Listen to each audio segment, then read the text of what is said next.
और एक ब्राह्मण पुजारी एक दंत गणेश की आरती कर रहा है। उसी समय दूसरा ब्राह्मण आता है, मूर्ति को ध्यान से देखता है और हैरान होकर पूछता है, पंडित जी, गणेश जी का ये दाहिना दांत टूटा क्यों है? पुजारी रहस्यमय मुस्कान के साथ कहता है, यह कोई साधारण टूटन नहीं, यह तो एक महान लीला की निशानी है। सुनो, बहुत समय पहले भगवान परशुराम, जो भगवान विष्णु के छठे अवतार माने जाते हैं, के हृदय में अपने गुरु भगवान शंकर के दर्शन की प्रबल इच्छा जगी। वे अपना प्रिय दिव्य परशु लेकर कैलाश की ओर चले। उधर कैलाश पर शिव और पार्वती एकांत में विश्राम कर रहे थे।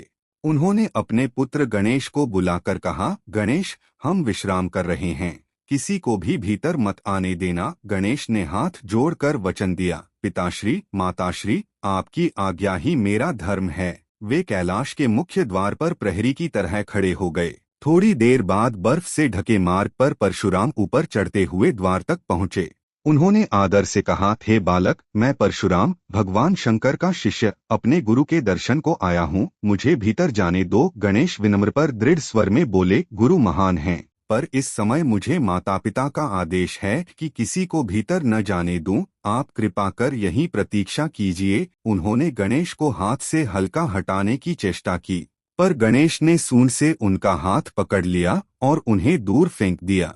परशुराम क्रोधित होकर उठे, धनुष संभाला, बाणों की वर्षा कर दी, पर गणेश ने अपनी गदा और सूंड से सब बाण विफल कर दिए। अंत में परशुराम को अपने गुरु शिव द्वारा प्रदत्त दिव्य परशु स्मरण आया। उन्होंने सोचा, अब यही अंतिम उपाय है, और पूरी शक्ति से गणेश की ओर फेंक देते हैं। गणेश ने उस परशु को पहचान लिया। यह वही अस्त्र है जो मेरे पिता महादेव ने अपने शिष्य को दिया है। यदि मैं इसे रोकूंगा तो पिता के वरदान का अपमान होगा। यह सोचकर वे परशु को निष्क्रिय नहीं करते, बस हल्का सा अपना सिर झुका देते हैं। अगली ही क्षण दिव्य परशु आकर उनके दाहिने दंत को काट देता है।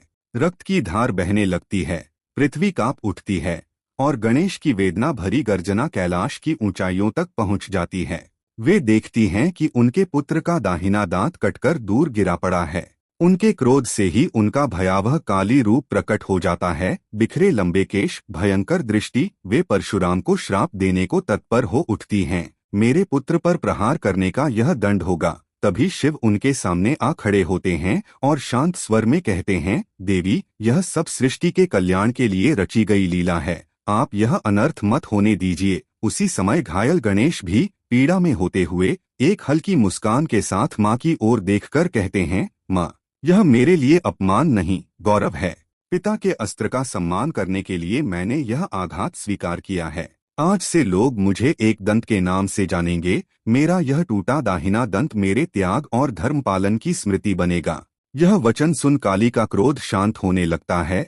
उनका भीषण रूप धीरे धीरे विलीन होकर पुनः पार्वती के कोमल रूप में मिल जाता है। पार्वती आंसू भरी आंखों से अपने पुत्र को गोद में उठा लेती हैं, उसके माथे और टूटे दंत के पास प्रेम से हाथ फेरती हैं। कथा यहीं समाप्त होती है और पुजारी मंदिर में बैठे ब्राह्मण से कहता है, तभी से गणेश जी का यह दाहिना दांत टूटा है और तभी से वे एक दंत कहलाते हैं। जब भी तुम गणेश जी के इस टूटे हुए दंत को देखो, याद रखना, यह टूटन नहीं, पिता के सम्मान और धर्म की रक्षा के लिए दिया गया एक दिव्य त्याग है।